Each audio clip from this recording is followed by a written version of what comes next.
कांठळ्या बसतायत. बघा ना कधी त्या ढाण ढाण ढाण ढाण सुरू आहे नुसतं. पण सरपोतदारांकडे असं कधी होत नाही हो. हो ना. हो पण ती आता आली ना त्यांची ती झुंबावाली सून. हॅलो हॅलो, हा पिंट्या दादा. Excuse me. या या या. हा आता येते बोल. ऐक ना प्लीज प्लीज प्लीज ये ना. असं काय करतोस अरे? आदिरा मी तुला आधीच सांगितलं होतं ना मला जमणार नाही म्हणून. तुलाही माहितीये मला या असल्या पार्ट्या अजिबात आवडत नाही. आय नो बट कधीतरी स्वतःच्या कम्फर्ट झोन मधून बाहेर ये ना, जरा मजा येते यार प्लीज. माझी मजा वेगळी असते आदिरा. शांततेत मजा येते मला. पण ते जाऊ दे, तू तुझी मजा कर. मी माझ्या कम्फर्ट झोन मध्ये खूप खुश आहे. ओके अरे पण ऐक. बरं ते जाऊ दे. ऐक मी नंतर फोन करणार होतो पण आत्ताच तुला सांगून ठेवतो. काय? उद्या आजीच्या सहस्त्रचंद्र दर्शनाचा कार्यक्रम आहे ते. What what what? सहस्त्र व्हॉट? आजी 80 वर्षाची होती. तिचा 80वा वाढदिवस आहे. तू आणि रोहननी यायचंय आणि घरच्यांना पण सांग सगळ्यांना. ओ या राईट, हज्जूचा बर्थडे. ओके या, मी रोला घेऊन येईनच बट पिंट्या दादा तू ये ना प्लीज. अरे खूप मजा येते आतमध्ये. प्लीज ये ना. नको ना बाळा हट्ट करू. तू आणि तुझ्या मैत्रिणी मस्त एन्जॉय करा. मी जर आलो ना तर सगळं पार्टीचं वातावरण एकदम फॉर्मल होऊन जाईल आणि उगाच तुमच्या पार्टीत अडथळा येईल. खरंच नको. Okay fine whatever. बर चल खूप तयारी बाकी आहे. उद्या भेटूया. हा ओके भेटू उद्या. पिंट्या दादा happy new year in advance. तुला पण नवीन वर्षाच्या खूप शुभेच्छा. I love you too. Okay thank you. Love you too. Bye.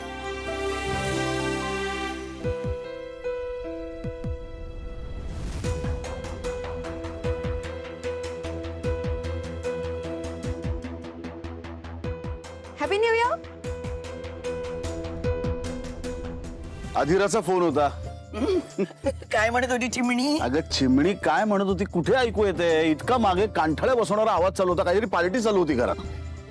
अधिराच्या पार्टीत दुसरं काय असणार आहे? पण तिच्या सासरी चालतंय ना हे सगळं. चालवून घेत असावेत. चालू दे रे बाबा, चालू दे आणि ती अशीच ना सुखात आणि आनंदात राहू दे. बस आणखी काय. न राहून जातेय कुठे. हा आय मीन एवढ्या हट्टाने लव्ह मॅरेज केलंय.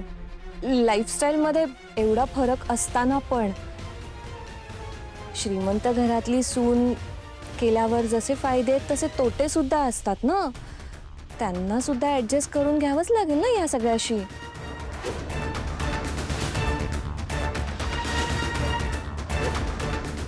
राजवाडे सर येऊ का? या या या. आणलीत फोटो फ्रेम? हो. ठेवायचं.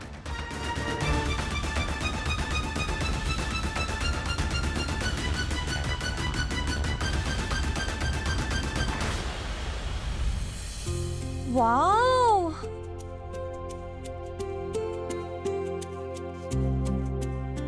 सर तुमच्या मनासारखंच आहे ना? एकदम सुंदर. काय आजी तुला कसं वाटलं? एवढा मोठा फोटो म्हणजे माझ्यापेक्षा मोठा. अगं एवढ्या मोठ्या व्यक्तीचा एवढा मोठा फोटो तर हवाच ना. पिंट्या अरे 80 वर्ष वय झालं माझं. कधी कधी ना असं जुनं काहीतरी आठवायला लागतं रे.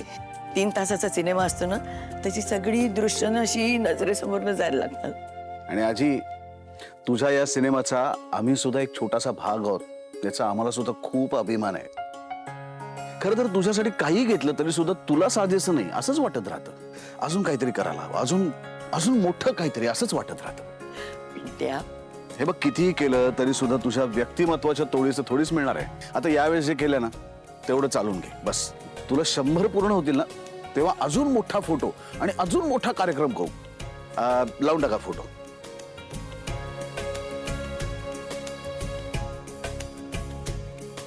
पिंट्या अरे बरेच वाजले, इतका वेळ झाला. स्वानंदी कशी नाही आली अजून? मला काय माहित. एवढ्या वेळ बाहेर कधी राहत नाही रे ती. आजी अगं तिचं मन बदललं असेल आज जरा. गेली असेल मैत्रिणींसोबत. अगं पण सांगून जाते ना नेहमी. पिंट्या फोन लाव तिला. मी का लावू? तू लाव फोन. पिंट्या तर किती कामं सांगशील रे मला. म्हणजे मी आता खोलीत जाणार, मग फोन लावणार, मग त्याच्यापेक्षा तूच राव की. आजी ही नाटकं तुझी नेहमीची आहेत. स्वतःचा फोन स्वतःजवळ ठेवायला काय होतं तुला? भाषण देऊ नकोस मला. लाव फोन तिला. भाषण देत राहतो. अर्पिता तू लाव फोन. तू लाव. तू लाव फोन. माझ्याकडे फोन नाहीये. बाय. तू पण आजीसारखी नाटकं करायला लागलीस. तू नको नाटकं करू ना फोनला. वाव मम्मा, कुठे जायची तयारी करते? पार्टीला आपल्या डॉलच्या सासरी पार्टी आहे ना, तिथे जाते मी. मी पण येते ना. अप्पी, उद्या इथे आजीची पार्टी आहे की ना, बर्थडे पार्टी. मग त्याची तयारी करायची आहे की नाही तुला? निदान तू तयारी करते एक्साइटमेंटनी असं दाखवायला तरी हवं ना. त्यामुळे तुला इथे थांबावं लागेल. ओके? येते ना मी सुद्धा पार्टीला. अप्पी डार्लिंग, आपल्याला उद्याची पार्टी इथे गाजवायची आहे ना, तेव्हा तू इथे थांब, मी तिथे जाते. ओके? ओके.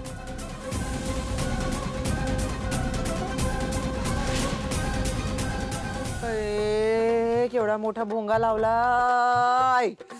या एवढ्या मोठ्या भोंग्यामध्ये नाचतात या मुली. माझे तर कान गळून पडतील. यार मम्मा कसलं एन्जॉय करताय ते बघ ना तिकडे. मला जाऊ दे ना यार, मी अशी पार्टी कधीच अटेंड केली नव्हती. तू जर गेलीस ना, फटके देईन ना मी. अरे यार, काय तुझं नेहमीच. आदिरावेने एवढी चांगली पार्टी ऑर्गनाईज केली, मला जाऊ दे ना यार. मम्मा घरातल्या घरात आहे ना यार. मी नाही करणार तुझं, आता मी जाते. बाय. ए, कसला गोंधळ सुरू आहे तुमचा? एवढा आवाज? अहो घर आहे तिथे, मोकळं ग्राउंड नाहीये. हे असं करतं का कोणी?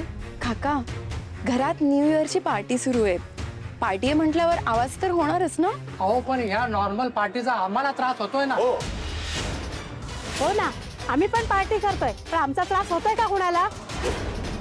एवढे शिकलेले आणि स्मार्ट आहात ना, मग नॉईज पॉल्युशनचा तरी विचार करा.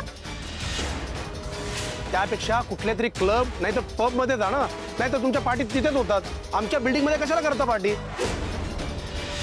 तू या घरात आल्यापासून सारखा आवाज, गोंधळ, माणसांची ये जा, पार्किंगचा प्रॉब्लेम हेच सुरू आहे. तू आल्यापासून शांतता गेली आमच्या बिल्डिंग मधली. आज तर कहरच झाला. तुम्हाला कसं चालतं हो मंदाताई? माझं तर डोकं उठलंय. तुम्हाला त्रास नाही होते? अहो मी किती वेळा. काका, काकू, अहो खरंच सॉरी. अरे रोहन, शहाणा आहेस ना तू, की बायकोच्या नादाला लागून तूही बिथरलास की काय?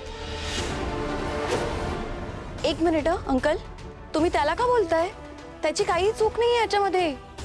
पार्टी त्याची नाही सुरू आहे, पार्टी माझी आणि माझ्या फ्रेंड्सची सुरू आहे.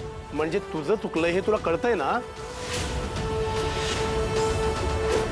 हे बघा, मला मान्य आहे की उत्साहाच्या भरामध्ये मुलांना भान राहिलेलं नाही. परिस्थितीचं गांभीर्य त्यांच्या लक्षात आलं नाही.